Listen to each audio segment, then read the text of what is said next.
จะถือว่าเป็นข่าวด่วนแล้วก็แม่นข่าวดีเป็นไผที่มักฮักอยากให้ถนนหนทางเกลี้ยงสะอาดงามตาบ่มีขี้ฝุ่นเปอะเปื้อนหินแห่ทรายเหี่ยตามถนนหนทางมื้อนี้ทางกระทรวงโยธาธิการและขนส่ง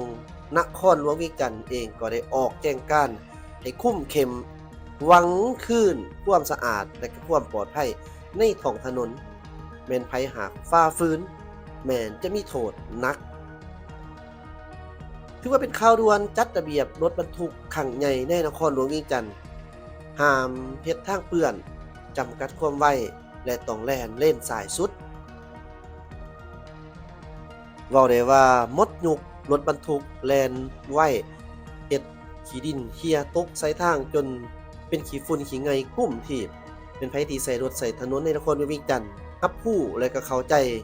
อย่างเด็ดขาดเกี่ยวกับเรื่องนี้เพราะว่าอีกเทื่อหนึ่งก็คือแผนกโยธาธิการและขนส่งนครหลวงเวียงจันทน์เองนี่แม่นได้ออกแจ้งการคุมเข้มหวังคืนความสะอาดและก็ความปลอดภัยในท้องถนนเป็นไผมีการฝ่าฝืนแม่นจะมีการปรับไหมใส่โทษหนักเนาะโดยที่วันที่5มังกร2026ทางแผนกโยธาธิการและขนส่งหรือว่ายทขนครหลวงเวียงจันทน์ได้ออกแจ้งการเลขที่015/ยทขนครหลวงเวียงจันทน์เกี่ยวกับการนำใส่รถบรรทุกทุกประเภทดินทรายแห่ปูนโดยมีกฎเหล็กที่ต้องปฏิบัติรายละเอียดดังนี้สิ่งที่ต้องเฮ็ดผู้ขับขี่และยานพาหนะ 1. ผู้ขับขี่ยานพาหนะต้องมีใบขับขี่ตามประเภทรถที่ตนเองนั้นนะครับ 2. ใบทะเบียนยานพาหนะถ้าเป็นรถลากต้องมีใบทะเบียนหางลาก 3. ใบยังยืนการตรวจการเทคนิคใบประกันภัยและใบเสียค่าทาง 4. สำหรับรถบรรทุกหินทรายดินดำดินแดงต้องรับประกันเป็นต้นแมนซบนกแก้วจองฟ้าด้ามต้องแน่นหนาเพื่อบ่ให้เศษวัสดุตกเขีย 5. ใบอนุญาตดำเนินธุรกิจสำหรับรถขนส่งสินค้า 6. ผู้ขับขี่ต้องใส่ความไวบ่เกินป้ายที่กำหนดไว้ในเขตตัวเมืองบ่ให้เกิน30กิโลเมตรต่อชั่วโมงความไวจำกัดตามทางหลวงเขตนอกเมืองประเภทรถเบา90กิโลเมตรต่อชั่วโมงรถขนส่งสินค้าให้แล่นด้วยความไวบ่เกิน70กิโลเมตรต่อชั่วโมงในกรณีที่แล่นผ่านเขตบ้านให้แล่นด้วยความไวบ่เกิน50กิโลเมตรต่อชั่วโมงและแล่นตามทิศทางการสัญจรที่กำหนดไว้ 7. การขนส่งสินค้าต้องจัดวางเก็บเมียนหุ้มห่อสินค้าเพื่อบ่ให้ตกเขียเสียหายหรือสร้างอุปสรรคให้แก่การจราจร 8. บ่ปิดบังไฟยังทางไฟสัญญาณไฟถ่ายและติดป้ายทะเบียนรถ 9. บ่ก่อให้เกิดเสียงดังเกิดมีขี้ฝุ่นและสร้างความเปื้อนเปื้อนแก่เส้นทางและสิ่งแวดล้อม 10. รถและหางลากทุกประเภทต้องติดป้ายทะเบียนให้ถูกต้องตามจุดขนาดและสีของแผ่นป้ายที่กำหนดไว้บ่อนุญาตให้ตกแต่งป้ายทะเบียนรถและบ่ให้ปกปิดป้าย 11. การขนส่งบรรทุกสินค้าเกี่ยวกับน้ำหนักที่อนุญาตแม่นให้ปฏิบัติข้อตกลงของรัฐมนตรีกระทรวงโยธาธิการและขนส่งว่าด้วยการอนุมัติน้ำหนักรวมสูงสุดของรถบรรทุกฉบับเลขที่9393ทับย่อทขลงวันที่13เมษายน2023 12. สำหรับรถขนส่งสินค้าสำหรับรถขนส่งบรรทุกสินค้าหินแห่ทรายดินดำดินแดงให้ใส่ซองจราจรสายสุดเฉพาะในกรณีที่เกี่ยมเลี้ยวซ้ายหรือเลี้ยวกลับในระยะ150เมตรก่อนฮอดจุดเลี้ยวเท่านั้น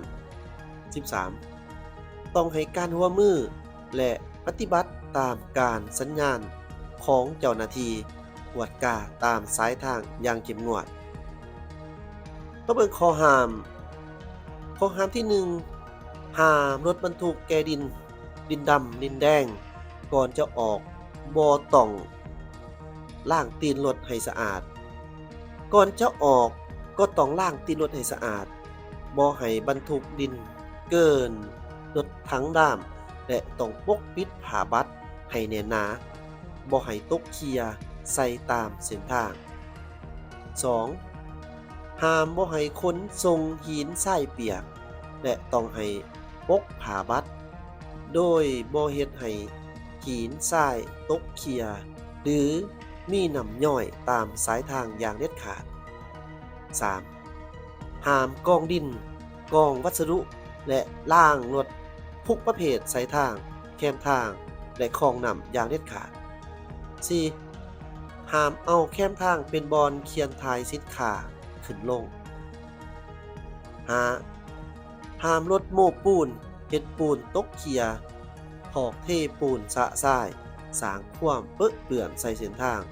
คลองน้ำและเขตอื่นๆ 6. ห้ามรถยิ่งปูนจอดติดตั้งอุปกรณ์กวมเอาเส้นทางแคมทางยางที่เป็นการกีดขวางการสัญจรโดยบ่ได้รับอนุญาตจากภาคส่วนที่เกี่ยวข้องของรัฐ 7. ห้ามเอาขอบทางเป็นบอนบริการและซ่อมแปลงรถจอดยางรถและบริการอื่นๆที่เป็นการกีดขวางการสัญจร 8. ห้ามนำใส่รถตีนเล็กขึ้นเหยียบหน้าทางหลวง 9. ห้ามต่อเติมหรือดัดแปลงรถโดยบ่ได้รับอนุญาต 10. ห้ามขับขี่ยานพาหนะในเวลามึนเมาสุขภาพบ่แข็งแรง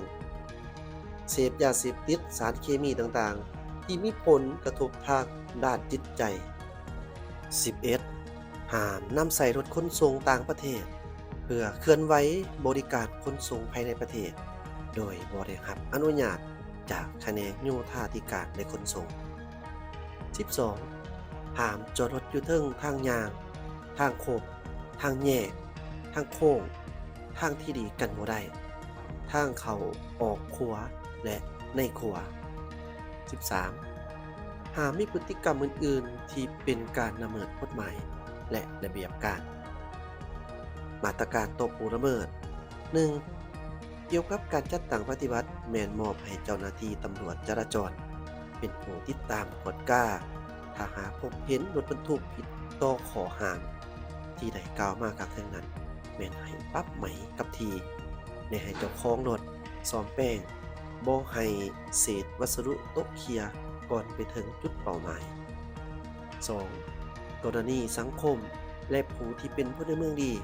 ถ้าหากพบเห็นรถบรรทุกที่เฮ็ดทรายเหี่ยดินเหี่ยหรือบ่ปกผ้าบัดและอื่นๆแม่นแจ้งหาทางเจ้าหน้าที่ตำรวจจราจรเบอร์โทรศัพท์ 021-212-702 แผนกโยธาธิการและขนส่งนครหลวงเวียงจันทน์เบอร์โทรศัพท์ 020-5851-5741 020-9933-5338 สำหรับผู้ที่แจ้งคนทำอิฐแม่นจะได้รับเงินปรับไหม 30% ของมูลค่าที่ปรับไหมทั้งหมด 3. บรรดาบริษัทสมาคมขนส่งและนำใส่รถบรรทุกหากละเมิดแจ้งการฉบับนี้จะถูกศึกษาอบรมและปรับไหมตามลำดับว่าด้วยมาตรการปรับไหมต่อผู้ละเมิดฉบับเลขที่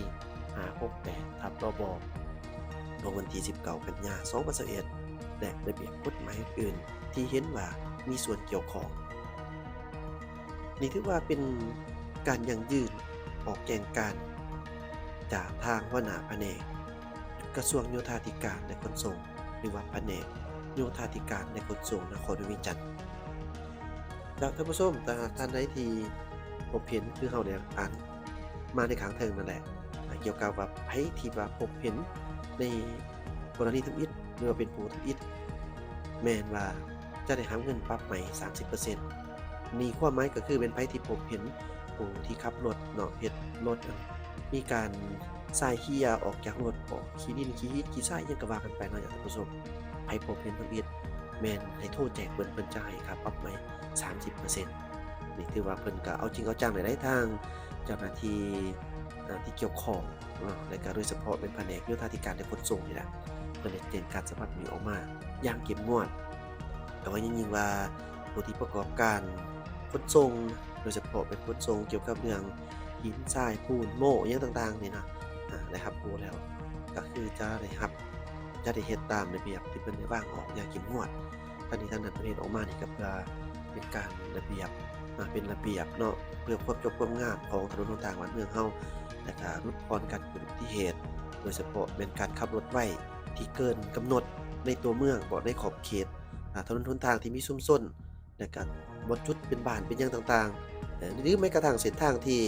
บ่แม่นจุดห้ามอะนะถ้าหากว่าขับรถเกินกำหนดมันก็เสี่ยงต่อการเกิดอุบัติเหตุทั้งหมดทั้งนี้ทั้งนั้น